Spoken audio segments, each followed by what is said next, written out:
রান্না করলাম পাখি দিয়া বিরিয়ানি, মানে কয়েল পাখির বিরিয়ানি। এটা খাইতে কি যে পরিমাণে মজা, একবার হইলো বাসায় কয়েল পাখি দিয়ে বিরিয়ানি ট্রাই করছেন অবশ্যই কিন্তু কমেন্ট করে জানাবেন।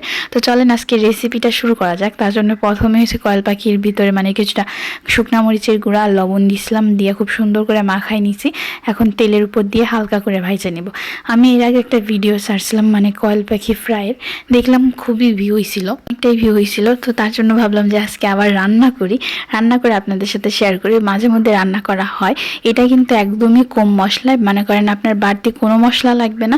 এখানে আমি দিছি সামান্য আদা রসুন বাটা, কিছুটা পেঁয়াজ বাটা, একটু জিরা বাটা আর পেঁয়াজ কুচি, মানে বাদামি করে ভাইজা মশলাগুলো দিছি। গুঁড়া মশলার ভিতর দিছি স্বাদ মতো লবণ, কিছুটা মরিচের গুঁড়া, সামান্য গরম মশলার গুঁড়া, জিরার গুঁড়া আর হচ্ছে গোলমরিচের গুঁড়া দিয়ে এখন খুব সুন্দর করে ভাজা পাখিগুলারে দিয়ে দিচ্ছি। দিয়ে এখন খুব সুন্দর করে উল্টায় পাল্টায় কষাই নিব।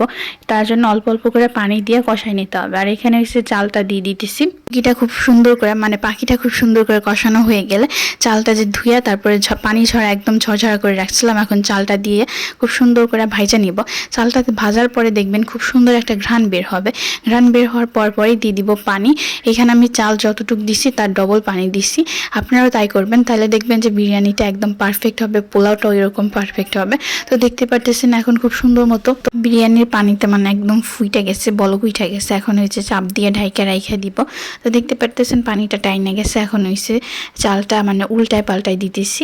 তো আমাদের বিরিয়ানি রান্না করা শেষ। আপনারা একবার হইলো বাসায় এভাবে রান্না করে খাবেন আর জানাবেন যে আপনাদেরটা কেমন হয়েছিল।